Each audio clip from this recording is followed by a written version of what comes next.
अब ये तो हमने स्टडी कर लिया था कि वाटर में कौन सी रोटेशन हमारे पास पॉसिबल है। तो नेक्स्ट आते हैं हम अपने एग्जाम्पल पे। तो हमने जो एग्जाम्पल टोटल यहाँ पर डिस्कस करनी है मैं आपको बताती हूँ। हम यहाँ पर सिर्फ C2 के अलावा C3 C4 सबको डिस्कस करेंगे। तो हम अमोनिया की एग्जाम्पल स्टडी करेंगे NH3, हम BF3 की एग्जाम्पल स्टडी करेंगे। तो इन दोनों को भी स्टडी करने से पहले एक और एग्जाम्पल स्टडी करते हैं जो कि हमारे पास है प्लाटिनम टेट्राक्लोराइड Cl4 -2। अगर मैं इसको ड्रा करूं तो ये इस तरह से है। मेटल इस तरह से सेंटर में लगी होती है, एक Cl यहाँ पर होता है, एक Cl यहाँ पर होता है, एक Cl यहाँ पर और एक Cl होता है यहाँ पर। ठीक हो गया। अगर अब आप सबसे पहले आपने इमेजिनरी एक्सिस पास करवाना है तो आपके जहन में सबसे पहले आता है कि अगर आप इस तरह से एक इमेजिनरी एक्सिस पास करवाओ ये, तो right side left side equal ये पास हो सकता है एक्सिस। फिर आपके पास जहन में आएगा अगर आप एक ये एक्सिस पास करवाओ तो ये भी पास हो सकता है। अगर यहाँ पर रखोगे ये दोनों क्लोरीन्स दो सेम आपको नज़र आ रही हैं साइड्स होगा। अगर आप ये वाला एक्सिस भी इसमें से पास करवाते हो तो अभी आप देख सकते हो ये साइड दोनों साइड एक दूसरे के टोटली इक्वल हैं। अब एक और एक्सिस इसमें से पास होता है। अब हमारे पास होता क्या है, अगर मैं 3 डायमेंशनली दिखाने की कोशिश करूं, ये एक प्लाटिनम है, एक क्लोरीन यहाँ पर है, एक क्लोरीन यहाँ पर है, एक क्लोरीन यहाँ पर है, एक क्लोरीन यहाँ पर है। अगर मैं आपको ये बना के दिखाने की कोशिश करूँ कि किस तरह से जो क्लोरीन होते हैं उन्होंने 4 कॉर्नर्स को किया होता है एक्ोपाई, तो ये नज़र आ रहा है आपको। अगर हम इसको देखें, कोशिश करें देखने की, जो कि थोड़ा सा मुश्किल है बट ओके चलें। ये 4 क्लोरीन्स आपको नज़र आ रहे हैं, एक तो हिल रहा है, चलें।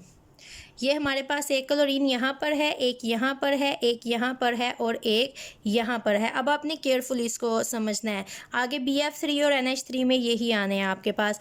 अब अगर आप एक सेंटर में से, ये जो सेंटर है अपर और लोअर पोजीशन, इस सेंटर में से एक एक्सिस पास करवाओ और इन क्लोरीन्स को रोटेट करो तो ये रोटेट करेंगी आपके पास। देखें ये क्लोरीन यहाँ पर है, इसको मैं कहती हूँ 1 2 3 4। सेंटर में से अगर मैं इसके एक एक्सिस पास करवाऊँ और इनको रोटेट करूँ इस तरह से, तो ये जो 1 था ये क्या करेगा, ये मूव करके आ जाएगा 2 की पोजीशन पे। रोटेट होके सब इस तरह से रोटेट होंगे।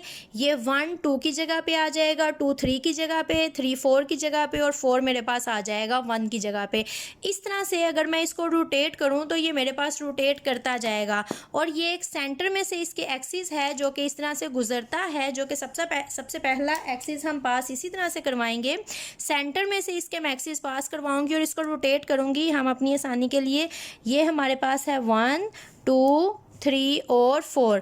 अब जब मैं इसको रोटेट करवाऊंगी तो पहली रोटेशन के बाद ये इस तरह से हो जाएगा। प्लाटिनम, ये हमारे पास क्लोरीन, ये क्लोरीन, ये क्लोरीन और ये क्लोरीन। ये 1 आ गया यहाँ पर, 2 यहाँ पर, 3 यहाँ पर और 4 यहाँ पर। मैंने एक सेंटर में एक्सिस था, सेंटर वाले एक्सिस ये 4 मॉलिक्यूल थे, इनको मैंने रोटेट किया है इस तरह से। ये जो मैंने रोटेशन की है ये मैंने 90 पे की है। अब ये देखें ये किस तरह से 90 पे है। अगर मैं ये आपको एंगल बना के दिखाऊं, ये देखें अब किस तरह से, देखें अगर आपको ये नज़र आए। अब मैं अगर अपनी तरफ इसको सीधा रखती हूँ तो ये देखें, ये हॉरिजॉन्टल, ये वर्टिकल, ये 90 नज़र आ रहा है आपको।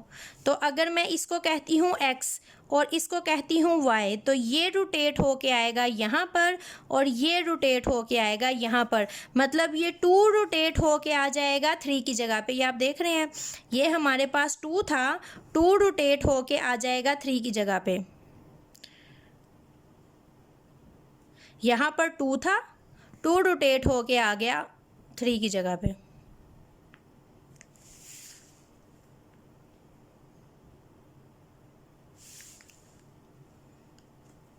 ये हो गया Cl2। अगर आप सामने से भी देखो, ये 2 था, ये 2 रोटेट होके आ गया 3 की जगह पे। ठीक हो गया, तो ये हमारे पास Cl2 आ गया। ये 1 था, अब ये देखें ये 1 था, ये रोटेट होके आ गया 2 की जगह पे। 1 यहाँ पर था और ये रोटेट होके Cl1 आ गया यहाँ पर 2 की जगह पे।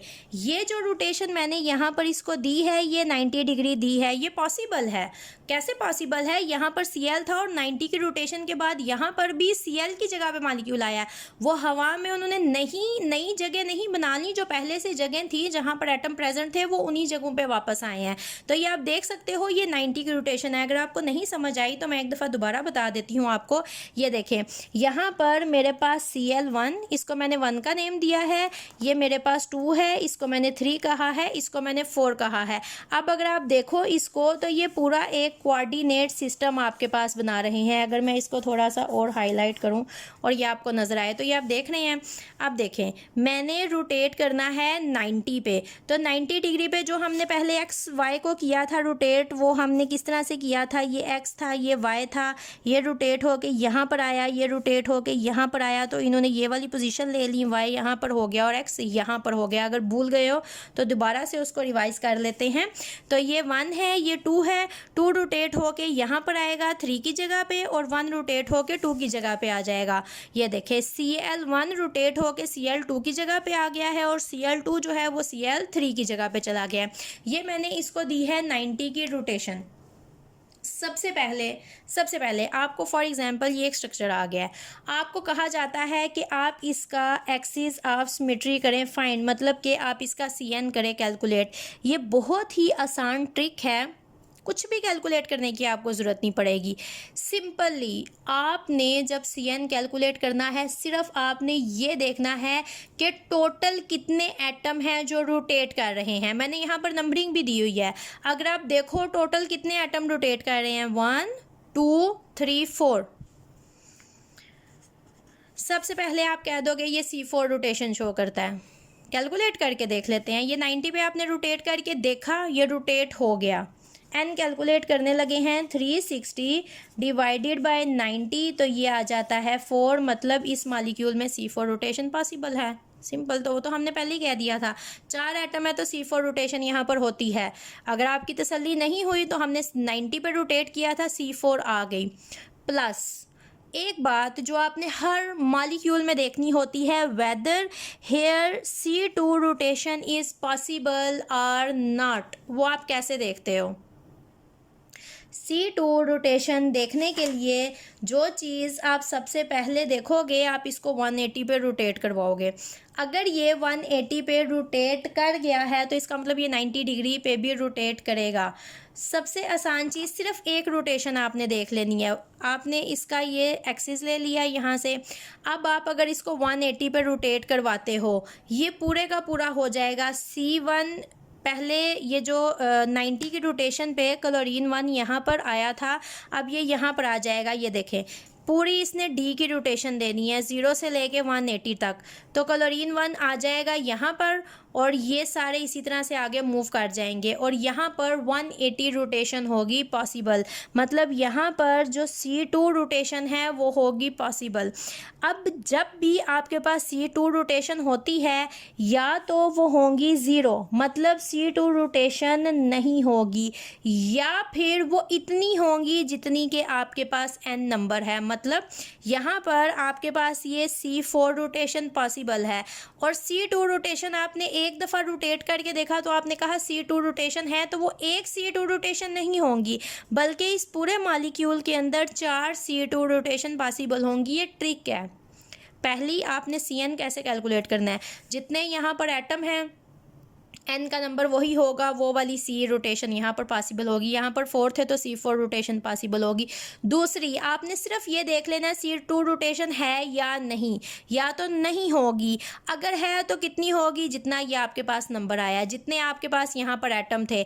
अगर ये नंबर 4 है और एक दफ़ा हमने इसको C2 रोटेट करके देखा, ये C2 रोटेशन शो करता है, तो ये 1 नहीं करेगा, ये 4 करेगा, क्योंकि एक आपके पास ये एक्सिस आया, आपने इसको रोटेट करके देखा, ये पूरा 180 की रोटेशन दे गया। अब आप देखें एक आपके पास ये भी आता है, अगर आप C2 रोटेशन देखो तो ये C2 पूरा मूव करके यहाँ पर आ जाएगा और C4 ये C मतलब Cl क्लोरीन, क्लोरीन 2 पूरा रोटेट करके यहाँ पर और क्लोरीन 4 पूरा रोटेट करके 1D की रोटेशन है ना, 0 से 18 और 180, 0 से 180 और 0 से 180 यहाँ पर।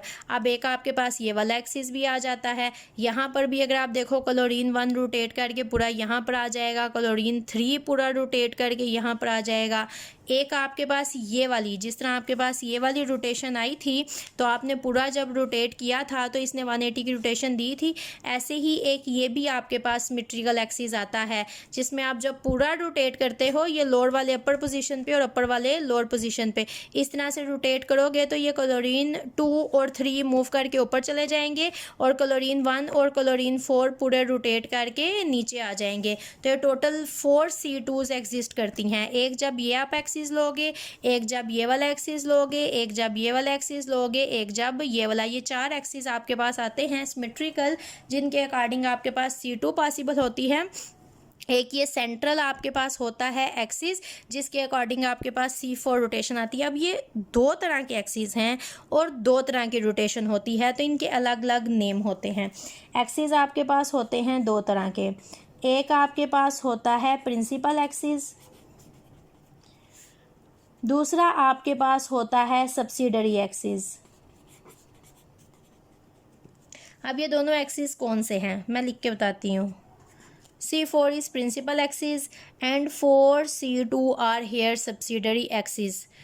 जोन सा C का नंबर सबसे बड़ा होता है हाईएस्ट, जैसे कि 2 छोटा है और 4 बड़ा है, 4 इज़ ग्रेटर दैन 2, तो यहाँ पर ये जो C4 है दिस इज़ प्रिंसिपल एक्सिस। अब C4 से जितने भी नीचे यहाँ पर आपके पास रोटेशन आएंगी, C के नंबर आएंगे, ऑर्डर आएंगे, वो आपके पास होंगे सब्सिडरी एक्सिस। जो आप C की वैल्यूज़ निकालते हो C2, C3, C4, जो सबसे हाईएस्ट C की वैल्यू होती है वो उस मॉलिक्यूल का प्रिंसिपल एक्सिस होता है। प्लैटिनम टेट्राक्लोराइड का प्रिंसिपल एक्सिस है C4 और सब्सिडरी एक्सिस हैं 4C2। क्लियर, समझ आई इस बात की? आई होप आपको समझ आई होगी। अगर नहीं आई तो आप मुझे ज़रूर बताएं, कमेंट में बताएं। जो मेरे स्टूडेंट्स हैं वो मुझे पर्सनली मैसेज करके बताएं तो हम इसको दोबारा से डिस्कस कर लेंगे। तो ये एक एग्जांपल थी। अब हम एक और एग्जांपल लेते हैं BF3 की। चलें BF3 को हम ड्रा करते हैं। एक बोरान यहाँ पर है, एक फ्लोरीन यहाँ पर, एक फ्लोरीन यहाँ पर और एक फ्लोरीन मेरे पास आ जाता है यहाँ पर। अब अगर मैं देखूँ कि यहाँ पर कितने एक्सिस आते हैं तो हम ऐसा करते हैं, हम सबसे पहले अपना प्रिंसिपल एक्सिस देखते हैं। तो स्ट्रक्चर अगर मैं बनाऊँ तो मेरे पास स्ट्रक्चर किस तरह से होता है BF3 का, ये आता है मेरे पास BF3 का स्ट्रक्चर इस तरह से। ये सेंटर में यहाँ पर बोरान है, एक फ्लोरीन यहाँ पर है, एक फ्लोरीन यहाँ पर है और एक फ्लोरीन यहाँ पर है। अब अगर मैं इसके सेंटर में से एक एक्सिस पास करवाती हूँ और मैं इसको करती हूँ रोटेट, तो ये इस तरह से हो जाएगा रोटेट। ये फ्लोरीन 1 है, ये फ्लोरीन 2 है, ये फ्लोरीन 3 है। अब जब मैं इसको रोटेट करवाऊंगी तो आप देखें 1 की जगह पे 3 आ गया, 1 यहाँ पर चला गया, 2 यहाँ पर और 3 यहाँ पर। अब ये देखें यहाँ पर बोरान के सेंटर में से मैंने एक पास करवाया है axis, this is 1, this is 2 and this is 3। अब जब मैंने इसके सेंटर में से एक्सिस पास करवा के इसको रोटेट करवाया है इस तरह से, तो ये रोटेशन ऐसे होगी।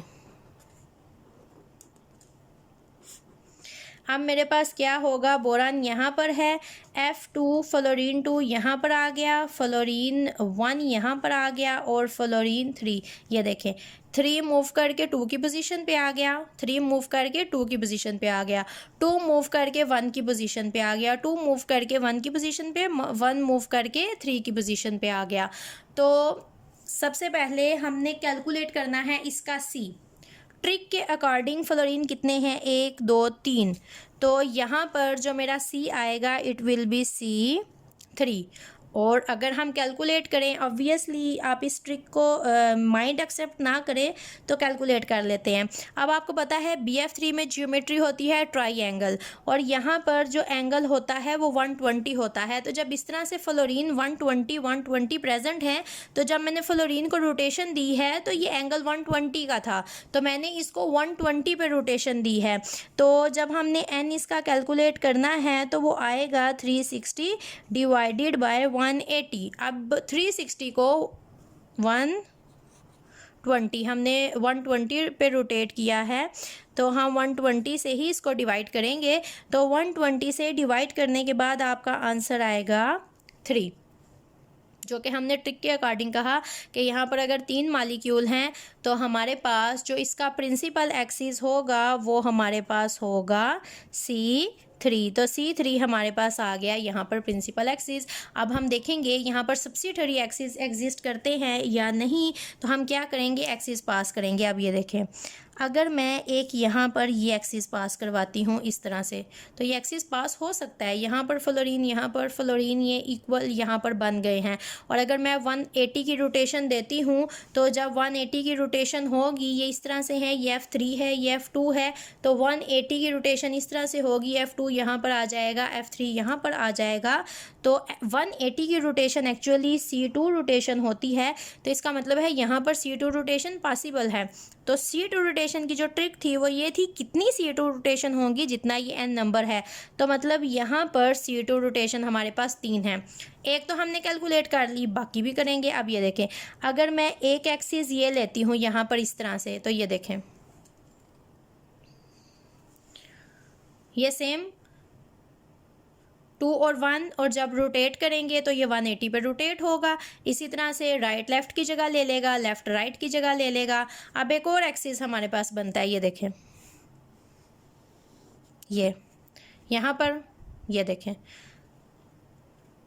ये इनको रोटेट करेंगे तो कितने हो गए, 1, 2 और 3, तो 3C2 यहाँ पर हमारे पास करते हैं एग्जिस्ट। आपने यहाँ पर मॉलिक्यूल्स की एग्जांपल लेनी होती हैं, उनकी रोटेशन मतलब उनके CN कैलकुलेट करने होते हैं।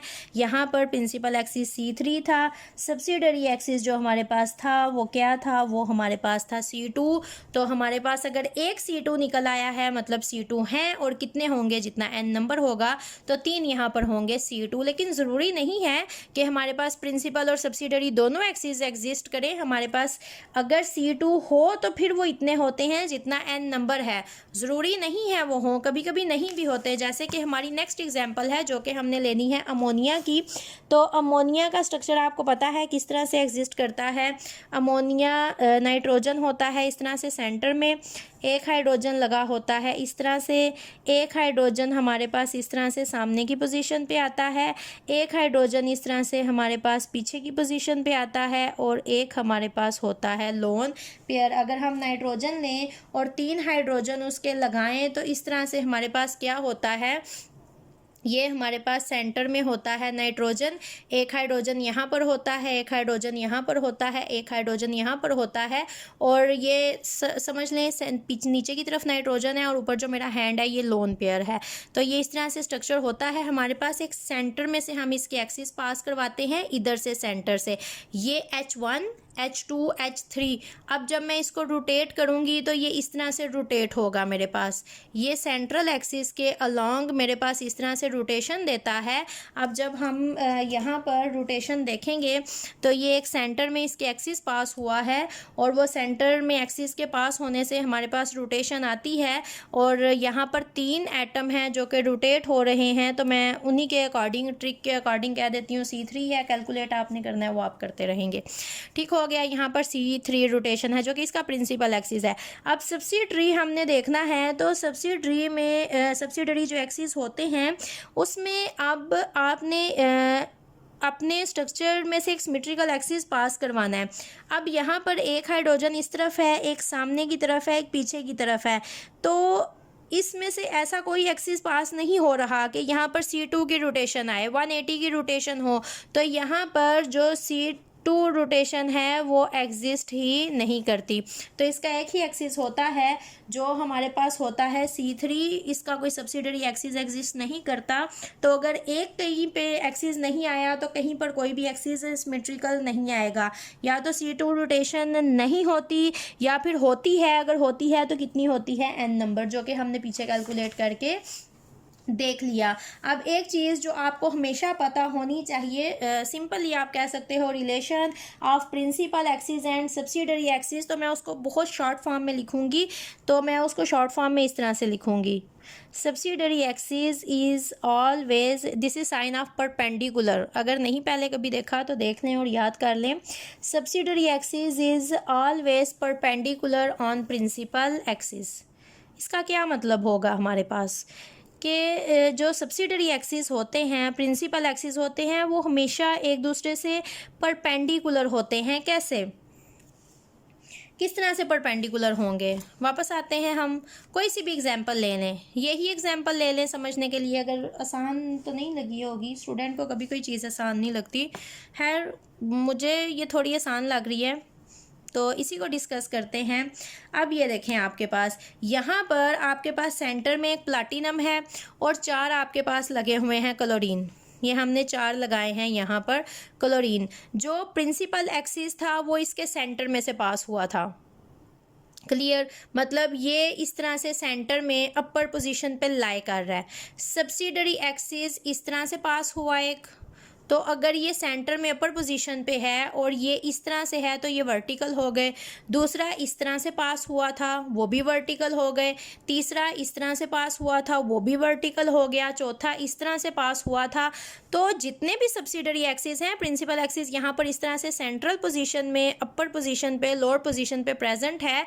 तो जब भी आप यहाँ से एक्सिस सब्सिडरी लें, यहाँ से लें, यहाँ से लें या फिर यहाँ से लें, तो वो हमेशा क्या होगा, हमेशा आपके पास परपेंडिकुलर पोजीशन में आएगा प्रिंसिपल एक्सिस के। तो दिस इज रिलेशन आपके पास, relation of subsidiary axis and principal axis, जिसको स्टेटमेंट में हमेशा लिखा जाता है कि subsidiary axis always perpendicular to principal axis. ऐसा कभी नहीं होता कि आपके पास ये वर्टिकल पोजीशन में प्रेजेंट हो। जो मैंने आपको ट्रिक बताई थी CN के लिए, अगर उसको मैं लिखती हूँ आसान लफ्ज़ों में तो वो इस तरह से लिखी जाती है। याद करने के लिए लिख लें, CN में प्रिंसिपल एक्सिस और सब्सिडरी एक्सिस। ये देखें, अगर आपको कैलकुलेट करने हैं उसके C, या तो उसमें C नहीं होता, अगर होते हैं तो हमेशा N नंबर होते हैं। जैसे ये आप कह सकते हो, जैसे ये देखें, मैं अगर इसको सिंपल इस तरह से लिखूँ, CN इज इक्वल NC2, मतलब अगर C3 था तो ये आपके पास 3C2 होंगे, अगर C4 है तो ये आपके पास 4C2 होंगे। क्लियर, या तो आपके पास कोई भी C नहीं होगा, या फिर अगर होंगे तो वो हमेशा आपके पास होंगे N नंबर्स। तो ये हमारे पास आ जाता है all about axis of symmetry. अगर इसमें से कोई बात आपको समझ नहीं आई तो आप पूछ सकते हो, किसी एग्जाम्पल की, किसी रोटेशन की समझ नहीं आई तो आप पूछ सकते हो। और अगर समझ आ गई है तो भी मुझे बताएं समझ आ गई है, ताकि तभी इसको आगे हम कंटिन्यू करें। नहीं तो इसी में से जो जो बातें आपको समझ नहीं आई उसको हम दोबारा से डिस्कस करेंगे। क्लियर, तो अपना फीडबैक ज़रूर दें ताकि मैं इसको आगे कंटिन्यू करूँ, नहीं तो हम दोबारा से इसी को डिस्कस करेंगे।